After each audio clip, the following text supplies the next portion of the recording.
وَأَقْصِدْ فِي مَشْيِكَ وَاغْضُضْ مِنْ صَوْتِكَ، اور اپنی آواز کو پست رکھو۔ اس کے کیا معنی ہے؟ آواز کا پست رکھنا، ایک تو یہ کہ عام گفتگو میں بھی خام خواہ انسان زیادہ بلند آواز سے نہ بولے، بلکہ دھیمے انداز میں گفتگو کی جائے۔ لیکن ایک خاص موقع ہوتا ہے، آپ کا کسی سے کوئی آرگومنٹ ہو رہا ہے، کوئی بحث ہے، کوئی حجت بازی ہو رہی ہے، اور جب آپ دیکھتے ہیں کہ آپ دلیل کے اعتبار سے کمزور پڑ گئے ہیں تو آپ اپنی آواز بلند کر دیتے ہیں۔ یعنی یہ کہ دلیل کے اندر جو کمی پڑ گئی ہے اسے کمپنسیٹ کرتے ہیں کہ آواز کا والیوم بڑھا دیا۔ یہ در حقیقت شے ہے جو یہاں پر بیان کی جا رہی ہے کہ خواب کا بلند آوازی کے ذریعے سے کسی کو مرعوب کرنے کی کوشش کرنا یہ غلط ہے۔ آپ جو ہے اپنی بات کے وزن کے اعتبار سے، وہ اگر عقلی اعتبار سے وزندار بات ہے تو اس سے منوائیے، اس کی دلیل کے اعتبار سے، ورنہ یہ ہے کہ ہر حال میں پست آواز رکھنا بھی اچھا نہیں ہے۔ بعض مواقع ایسے ہوتے ہیں، مثلا یہ کہ میں آپ کو حدیث سنا رہا ہوں کہ حضور صلی اللہ علیہ وسلم، ظاہر بات ہے کہ حضور کے طرز عمل کے بعد تو کسی چیز کو کوسچن نہیں کیا جا سکتا۔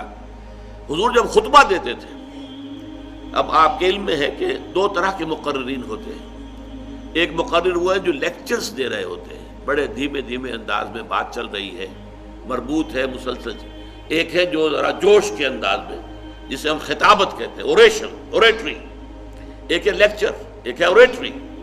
تو حضور کا خطاب جو تھا وہ اوریٹری کی درد کی نوعیت کا تھا، اور حدیث میں جو الفاظ آتے ہیں، یہ مسلم شریف کی روایت ہے عن جابر ابن عبداللہ انصاری رضی اللہ تعالی عنہ، اور ان سے یہ دو طرق سے مروی ہے یہ روایت کہ نبی اکرم جب خطبہ دیتے تھے، اذا خطب احمرت عیناہ، تو آپ کی دونوں آنکھیں سرخ ہو جاتی تھی، وعلا صوتہ، اور آپ کی آواز بہت بلند ہو جاتی تھی، واشتد غضبہ، اور آپ غضبناک ہو جاتے تھے، حتیٰ کانہ منذر جیش، ایسا ہوتا تھا جیسے کہ کسی لشکر کو پھر ڈرایا جا رہا ہے، یقول سبحکم ومساکم، کہ دیکھو تمہارا دشمن یا تو صبح تم پر چھاپا مارے گا یا شام کو تم پر چھاپا مارے گا۔ تو جس طریقے سے کہ اسے ڈرایا جاتا ہے اور خبردار کیا جاتا ہے، اور جوش کے ساتھ اور جذبے کے ساتھ، تو حضور کا جو انداز ہے وہ در حقیقت خطابت کا یہ تھا۔ اس پہلو سے یہ ہے کہ یہ چیز مستقل نہیں ہے، البتہ یہ ہے کہ عام طور پر بلند آوازی کو اپنا وصف بنا لینا۔